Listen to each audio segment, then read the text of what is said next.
repeat the regularity lemma again because we're going to be using it. For all epsilon positive, for all t at least 1, there exists some integer k naught of epsilon and t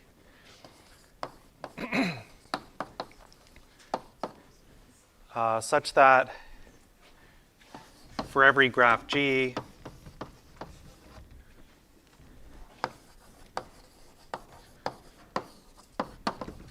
there exists a partition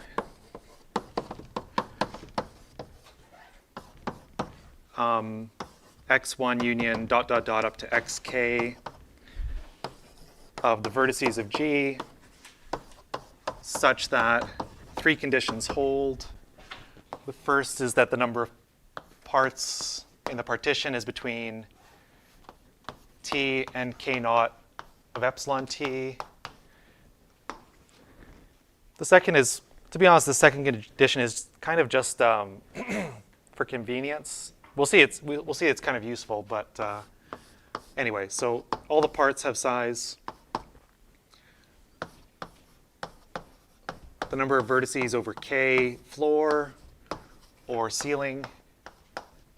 So the parts have the same size, basically. And all but, at most, epsilon k squared of the pairs xi, xj are epsilon regular.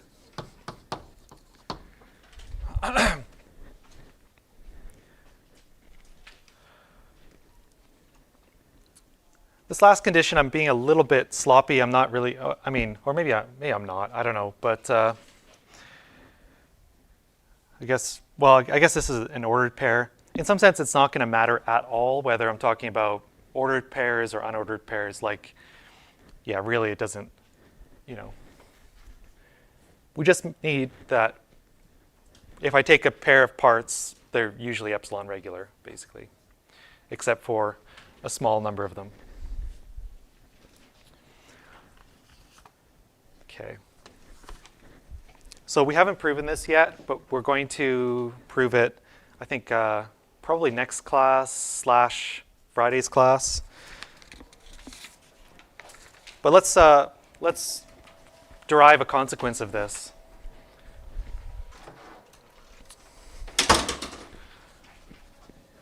So this is an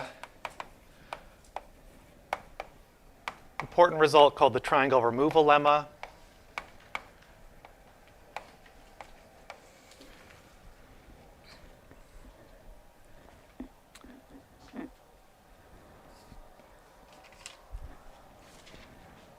So it says for any delta greater than 0, there exists a gamma which just depends on delta.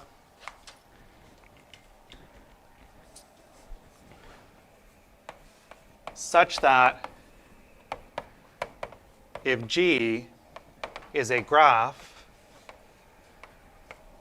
with n vertices,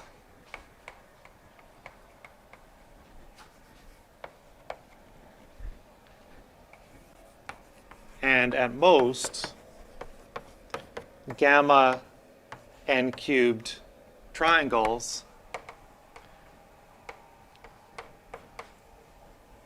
then it can be made triangle free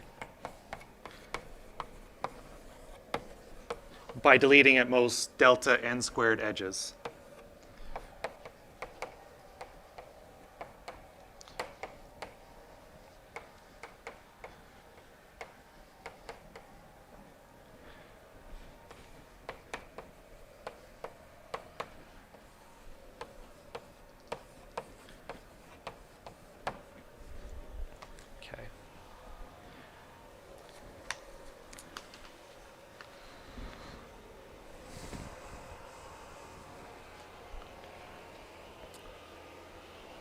Maybe I'll shut that window.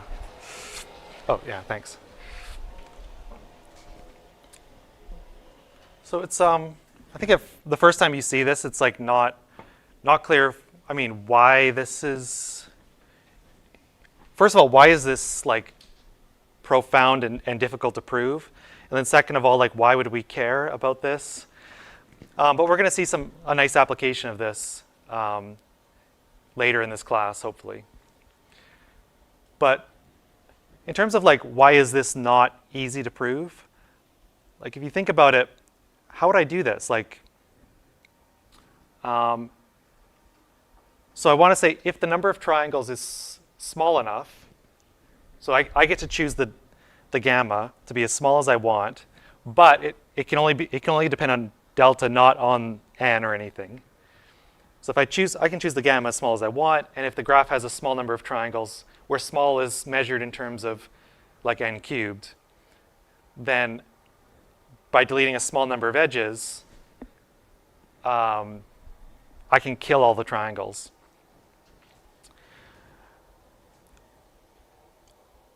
But like, it's not clear how you would do this, right? I mean, suppose I had this many triangles. Okay, how could I kill all the triangles? I mean, I could delete one edge from each of them. But that's not good because I've got delta or gamma n cubed triangles. I mean, you're going to delete a lot of edges in that case, right? I mean, there's no control over the number of edges you would delete. You could also try to think, okay, what if I split the graph and make it like we can always find a graph where a subgraph where it has no triangles. Like you can find a bipartite subgraph with half the edges, but then I'd end up deleting half the edges, not like a very small amount of the edges, right? So, I mean, without the regularity lemma, I have no idea how I would prove this. But it turns out with the regularity lemma, it's not actually that hard. Okay. Maybe I'll start over here. Okay. By the way, some of the ideas in this proof might be useful for your 5th assignment if you decide to do it. Right? Because you can skip an assignment, but yeah, some of the ideas here might be useful. Yeah. Okay. So what I'm going to do is so we're given a delta, and we need to find the gamma. That's the whole goal of this result, right? So I'm going to so you give me a gamma. I'm going to define an epsilon. So let epsilon, maybe let's talk about how small this is at the end. Like let's maybe just postpone the actual definition of these things until later. So but it's some function of gamma be small. Oh, sorry, yeah, delta. Yeah, thanks. With respect to delta,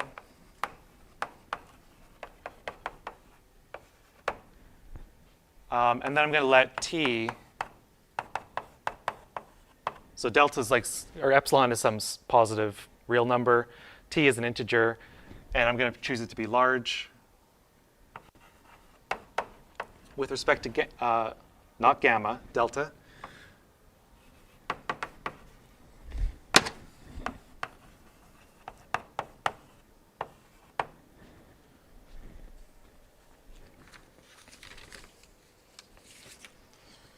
Okay.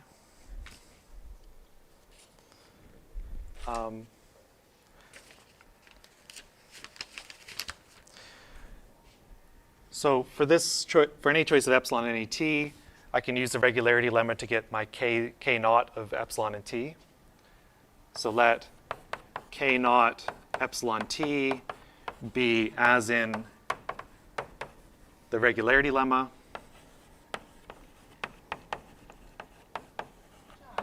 Yeah. Does t being large with respect to delta mean? Because isn't delta supposed to be some really small proportion? T is an integer. Yeah. So what's going to end up happening in the end is kind of like t is going to be sort of like, I don't know, maybe like 100 over delta. ceiling or something like that. Oh, I see. Okay. So yeah, what I mean is, yeah, so the dependency is if delta is chosen smaller, my t gets bigger. Yeah, that's a good question though. But like, it's going to be something like this at the end. I'm not entirely sure, but we'll see what it is. So once I've chosen my epsilon and my t, which we'll say what they are later, this number is determined now in terms of epsilon and t. And therefore, in some sense, this is just a function of delta, right? Because epsilon depends on delta, t depends on delta. So this is like some number depending on delta.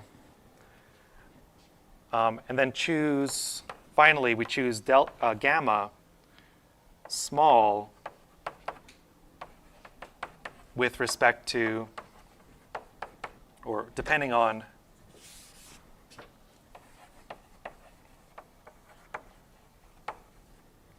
my epsilon, maybe t, and also this k naught epsilon t, although this, of course, is just really a function of these things anyway. And all of these things just depend on delta. So gamma can be written in a way that it just depends on delta.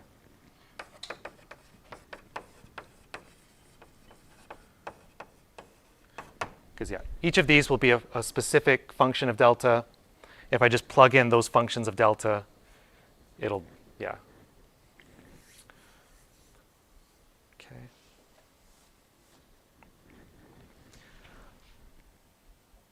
Okay, so with these kind of preparations, let's now take a graph and show that it has this property as long as I choose my gamma in a good way later.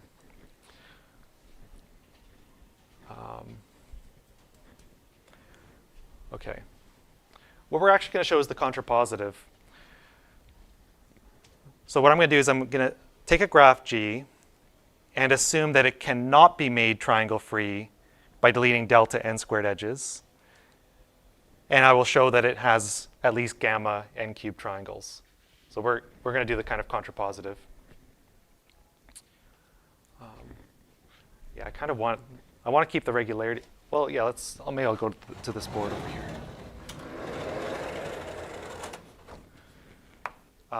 So we do the contrapositive. So suppose G is a graph on n vertices, and it cannot be made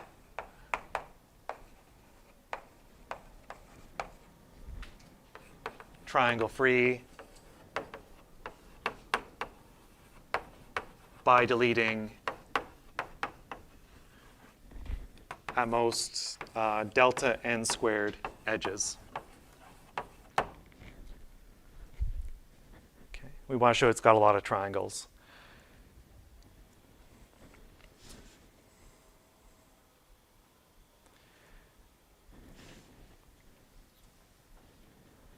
So the way this is going to work is we're going to say, okay, well, I'm going to take this graph and I'm going to delete a small number of edges from it, at most this number.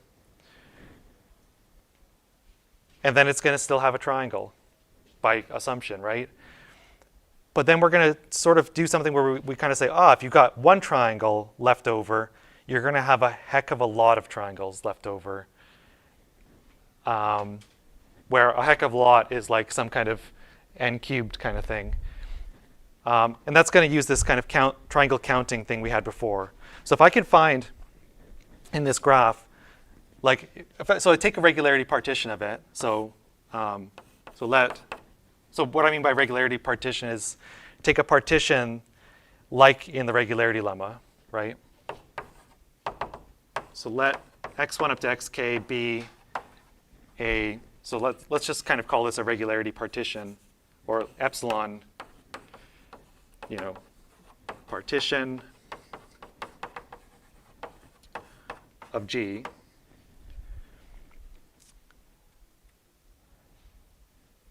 And by this thing that we proved last time, this kind of triangle counting thing, if I can find 3 partition classes where between all 3 of them it's epsilon regular and the density is bigger than 2 epsilon. So if it's not too sparse between these sets and it's regular, I'm going to find a lot of triangles. That was a thing that we proved last time. And it's going to be like something times n cubed triangles. So essentially our goal is to find, can we find 3 like clustery things, like 3, or not really clusters, xi, xj, and xl or something, where between them you've got density bigger than 2 epsilon, and it's epsilon regular, right? And then we're going to find a lot of triangles in there. Okay. But in order to do that, I need to like clean up this graph. So what I'm going to do is I'm going to take this graph G and I'm going to delete any edges that would not be useful for this purpose. So for example, edges inside of partition classes, I can't really use them for anything, so I'm going to delete them. Edges that go between classes where that pair is not epsilon regular, can't really use them, going to delete them. Edges between classes where the density is less than 2 epsilon, can't really use them, going to delete them. And then we want to just say, I've deleted at most this many edges. So let's do that kind of properly. Okay, so our goal is to find gamma n cubed triangles where we'll say what gamma is at the end.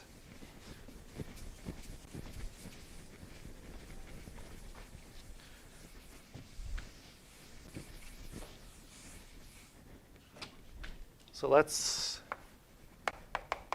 kind of clean up.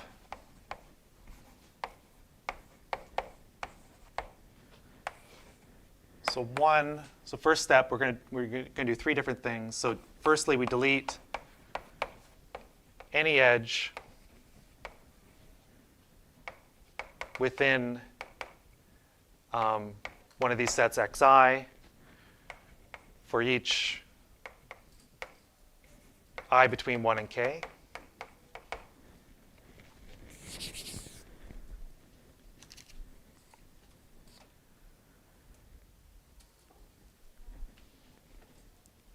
So let's count how many edges we might have lost. So number of edges deleted in this step.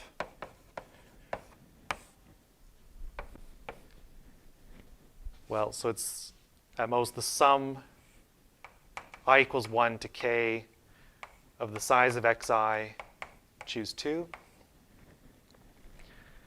Because in theory, maybe those sets were cliques. I don't know, right?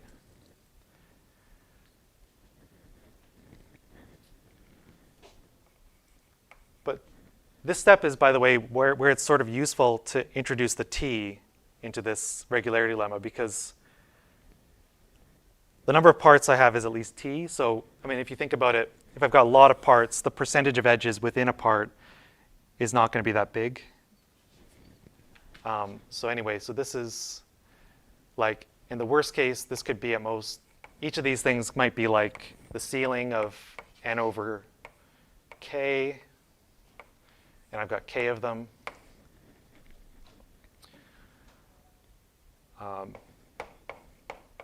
Binomial coefficients, I can just write this as n over k squared over 2 with the ceiling again.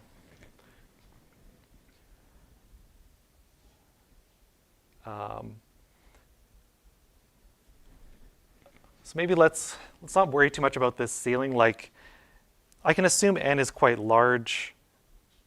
I guess if you think about it, if you go into this triangle removal lemma and you say, like, if I pick my gamma really, really, really small, then this triangle removal lemma doesn't really say anything about graphs on, let's say, less than 1 million vertices. Because, like, if I choose my gamma less than, like, 1 over a quadrillion or something, having fewer than gamma n cubed triangles is like having no triangles. So in some sense, I can just think of like this n is way bigger than this k. So like when I take the ceiling, it's in the worst case, it's going to like double. I mean, it's not going to, but I can just say, oh, what if it, so this is at most, let's say, 2 times n over k squared. So this, I'm really being sloppy here, but it doesn't really matter. But here, I guess I'm using we can assume that like n is way, way bigger than k. Yeah, if you think of how the quantifiers go and stuff. Does the 2 need to be squared too, or does it matter? Yeah, let's square that too. Yeah. But yeah, nothing really matters in some sense with this constant. I just want to get something that doesn't have, I just don't like ceilings. I don't like integers, really. I mean, somebody who does combinatorics, you'd think I would like integers. I don't like integers. I would like everything to be divisible by everything, but it's not. Anyway, so this is at most, let's say, 2 times n squared over k. I think it's equal to that, right? And then if I, and this is, of course, at most 2n squared over t, where this t is something I got to choose. And so if I pick t to be bigger than, so let's say, at this point I'm going to declare what t actually is. So let's say I'm going to make it the ceiling of 6 over delta, maybe. So then it'll cancel the 2, and I'll get a delta n cubed over 3. Okay. The reason I'm putting a 3 there is I'm going to do more cleaning up. So in this cleaning up step, I've only deleted the number of, oh, sorry, that should be squared. The number of edges I was allowed to delete over 3. And let's make this like something's less than or something. So anyway, I've deleted less than that number of edges. Yeah? With the ceiling thing, would it also just be possible to extend like something choose 2 to like the real value function x times x minus 1 over 2 and then just have an n over 2 ceiling? Yeah, I think it actually is, that is, I think, correct, yeah. Yeah. Whatever you do, I guess I'm being a bit more sloppy than that. Maybe in the notes, though, I think I might do it in that more kind of clean way. But yeah, whatever you do, if t is big enough, you're going to get something like this. So that's the kind of main message. So this is, yeah, here I'm going to pick t to be, well, at least this big. I think we don't need it any bigger, though. That should work. OK. So we've done one cleaning step. I want to clean it up more. So I'm going to delete any edge that goes between any non-regular pairs. OK, so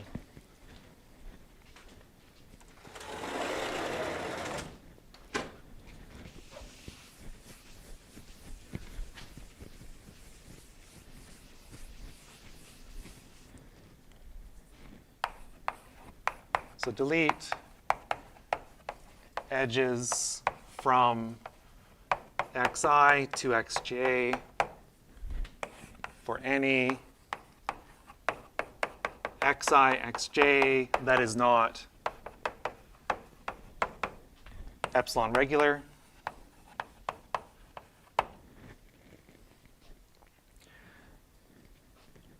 And again, I can bound the number of edges deleted. Now using this fact that all but at most epsilon k squared of the pairs are epsilon regular. So the number of edges deleted is at most the number of bad pairs I had, which is epsilon k squared, times how many edges are between a bad, or potentially how many edges there could be between two pairs of sets. But that's only like, again, I've got like an n over k ceiling squared. Because in principle, a non-epsilon regular pair could have all the edges. I don't know. I mean, it probably can't, but as an upper bound, I've got something like this, right? Which if we, again, don't really respect this, this ceiling thing. I mean, if we just throw in a factor of 2 or something, this will be like at most, let's say, 4 epsilon. And then the k squareds cancel, and I've got n squared. So as long as I pick epsilon to be less than, let's say, delta over 12, right? This is going to be at most delta n squared over 3. Okay, and I could have done that at the beginning, right?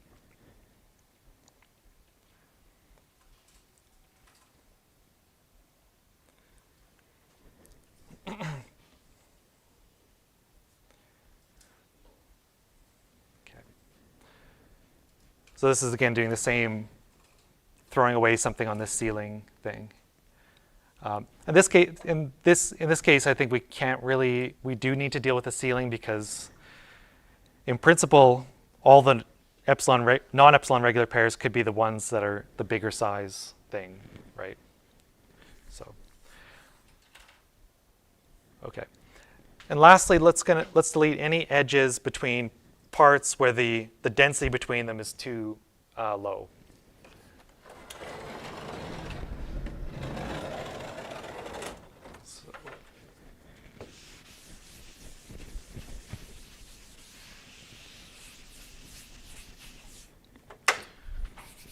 So thirdly, we delete edges from xi to xj for every pair such that the density is too low. So too low means less than or equal to 2 times epsilon.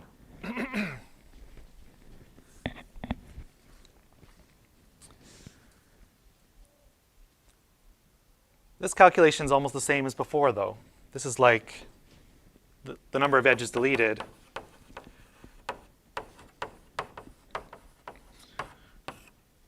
will be at most, well, maybe it's all the pairs in principle.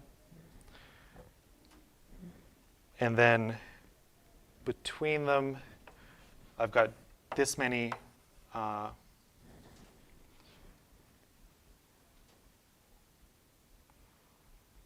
yeah, the number of edges is at most 2 times epsilon times the size of the two. So this, here I'm using the, if the density between these things is at most 2 epsilon, that means that there's at most that many edges between them. And this is just, in principle, it could be every possible pair. I don't really know, right? But again, we could say this is at most, let's say, 8 epsilon n squared. Again, throwing away something for the ceilings and then canceling the k-squareds. And okay, maybe now I need my epsilon to be a bit smaller. So, but I could have done that, right? So epsilon, let's say it's at most delta over 24. So before it was less than delta over 12, but let's just say it was over 24, right? Because that's going to be better for this case. So that's going to be delta n squared over 3. Okay.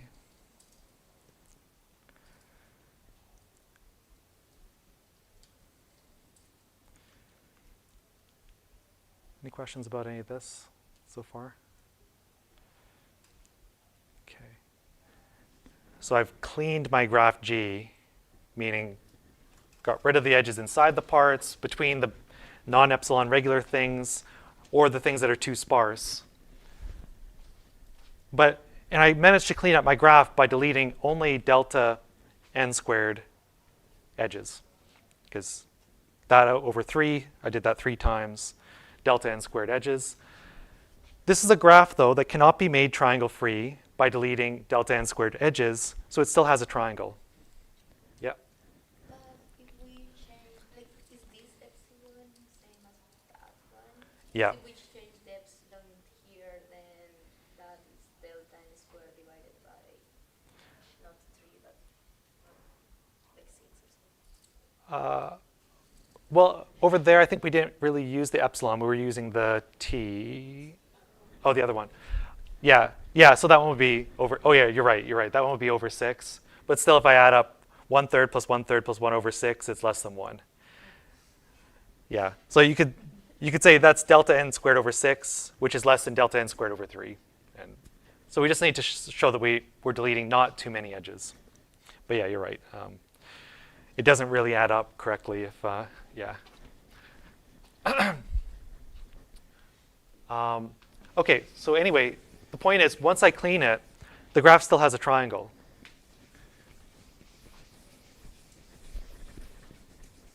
Because we're assuming it cannot be made triangle-free by deleting delta n squared edges. So, so after cleaning,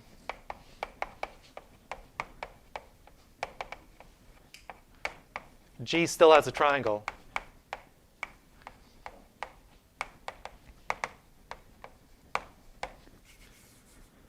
But that's only one triangle. That doesn't seem very useful.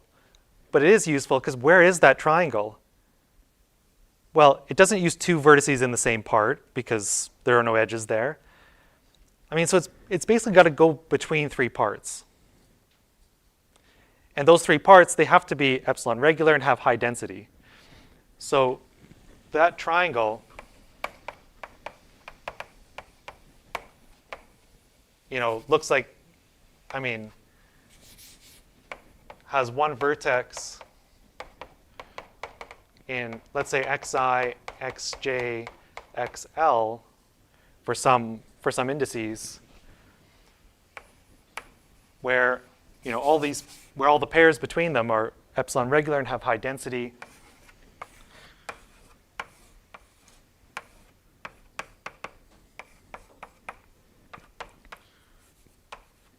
Okay. Now I just want to say, how many triangles are there? Well, if I just count triangles between these 3 things, so by the kind of counting lemma we did last time, there are at least, so I know you might not remember all these numbers from last time, but I'll just kind of write them out. So if I wanted to count triangles, it's 1 minus 2 epsilon, density between xi and xj minus epsilon, density between xi and xl minus epsilon, density between xj and xl minus epsilon, and then finally times the size of xi, size of xj, size of xl.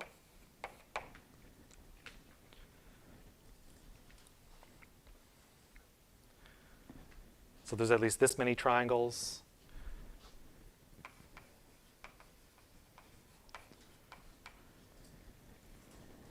All these densities are at least 2 epsilon because this is post-cleaning, right? So there are no more edges between anything that has density less than 2 epsilon. So if there's an edge there, there's actually a lot of edges there, right? So in the end, this is like 1 minus 2 epsilon, epsilon cubed, because I'm putting a 2 epsilon, and 2 epsilon, minus epsilon, so makes epsilon. And this is like n over k, maybe floor, cubed, which is at least, let's say, 1 minus 2 epsilon, epsilon cubed. Let's say that this floor divides by 2, potentially. I mean, so this could be like, and in the worst case, the denominator is maybe k naught epsilon t, which by itself, I mean, which is a function of delta. So everything here is a function of delta. So if I just let my gamma, sorry, I'll put a 2 at the bottom to deal with the floor. But yeah, now I just make my gamma finally equal to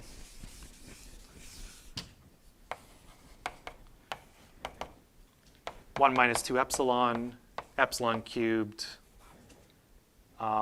over like 8 k naught epsilon t cubed.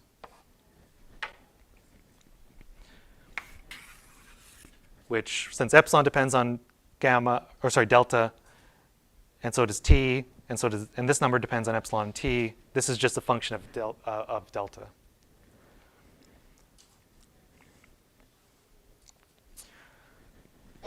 And indeed, I've got at least gamma n cubed triangles. That proves the contrapositive.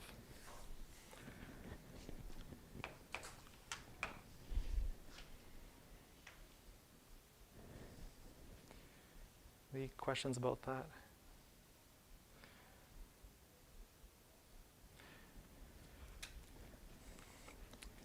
Like I said, something like this should be useful for assignment 5.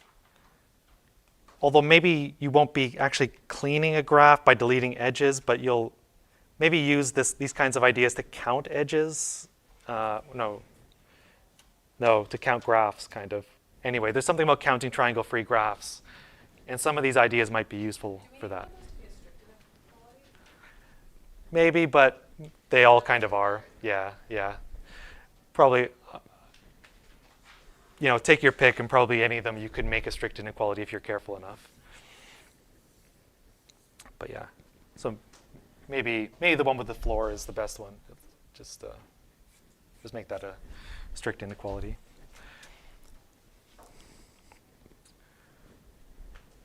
Okay.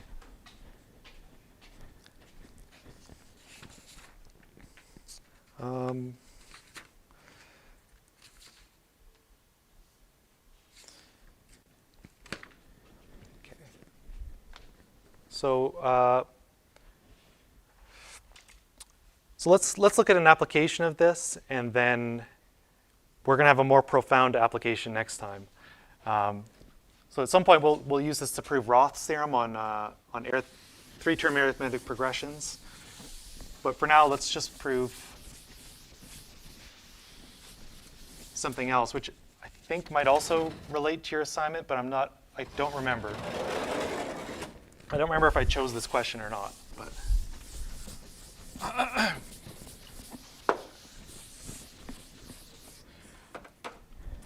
so let's do a corollary of this. So this is often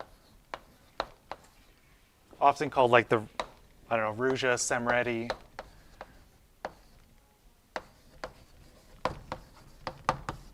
theorem, or corollary, lemma or something. So what we're going to show is that for all epsilon positive and L at least 1,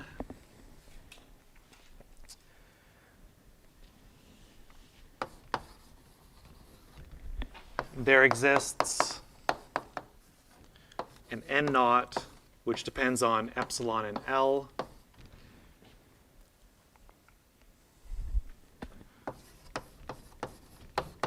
such that if G is a graph with n, at least n naught vertices,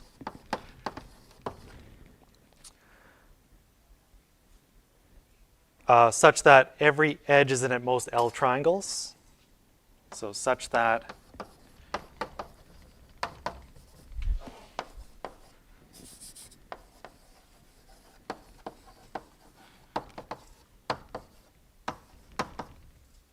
every edge is in at most L triangles,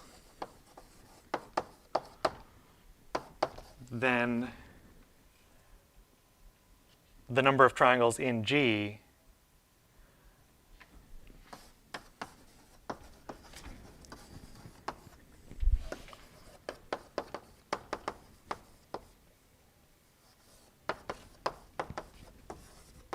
is at most epsilon n squared. So not n cubed.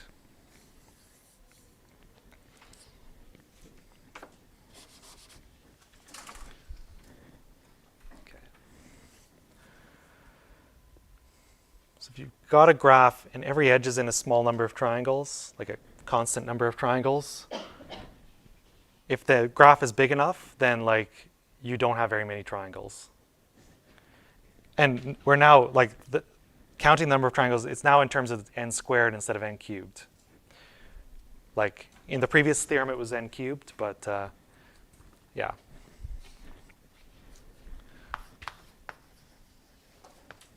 Okay.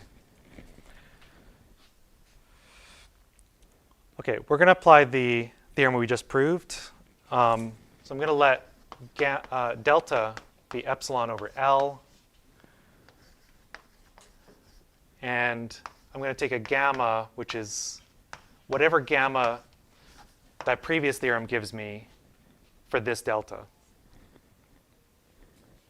Okay, right? The previous theorem says for any delta, there is such a some gamma that has some property, and that's the one I take. So I'm going to count triangles twice, kind of. So I'm going to take this graph, and I'm going to so yeah, this number, maybe we'll talk about, or yeah, we'll talk about what this is in a minute, but I'm first going to count triangles and bound it in terms of n cubed, and then I'm going to count triangles and get the bound that we wanted. So let's say T of G is the number of triangles in G, and let's say for an edge E, T of E is the number of triangles including the edge containing the edge E.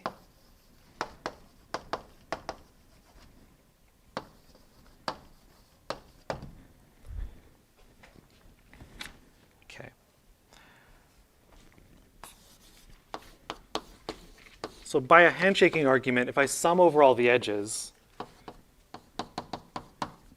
and I count the number of triangles containing that edge, that's going to count every triangle 3 times.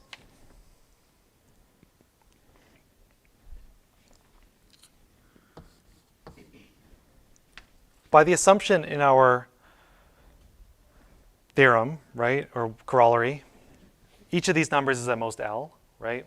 So this is at most L times the number of edges of G.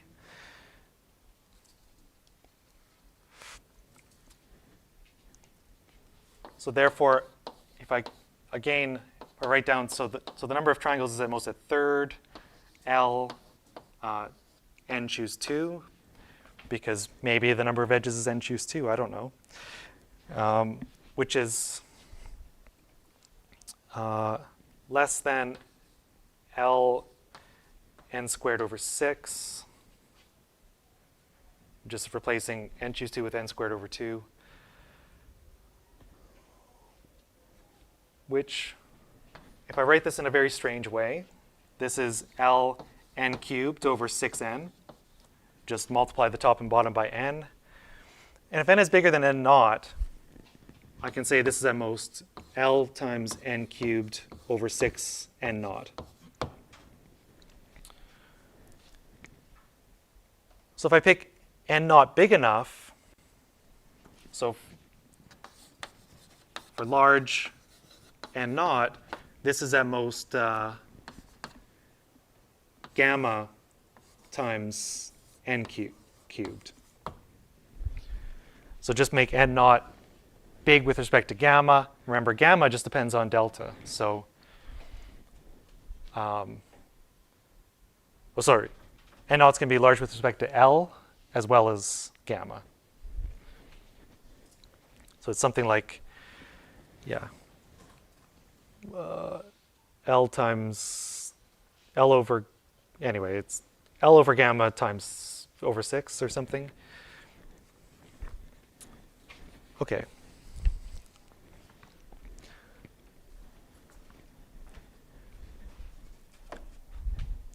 Of course, this looks like a useless bound in terms of what we want to prove. We want to get epsilon n squared. I've got n cubed, right?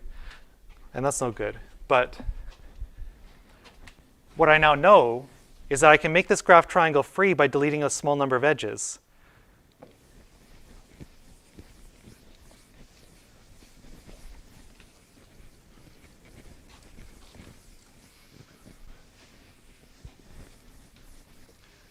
And so we're going to use this to improve our count on the number of triangles. So G can be made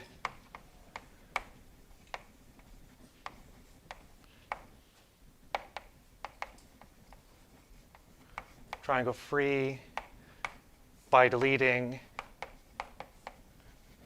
at most delta n squared edges.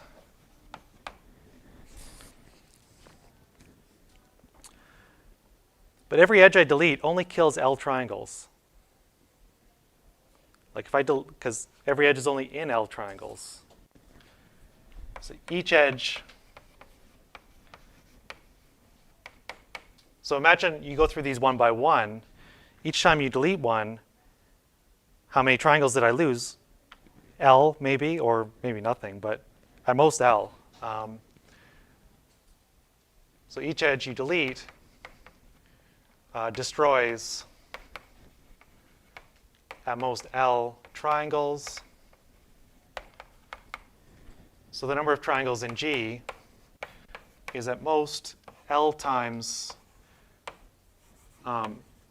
delta n squared. And I picked my delta so that this is going to work out, right? This is exactly epsilon at n squared.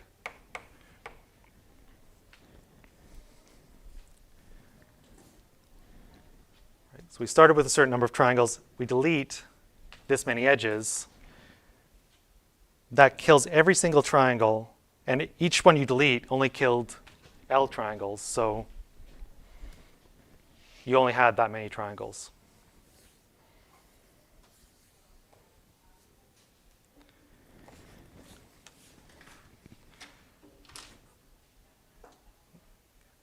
Any questions about that?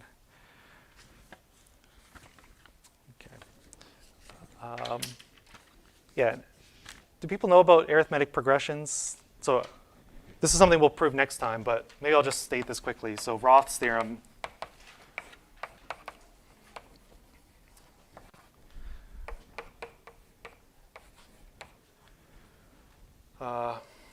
Well, basically,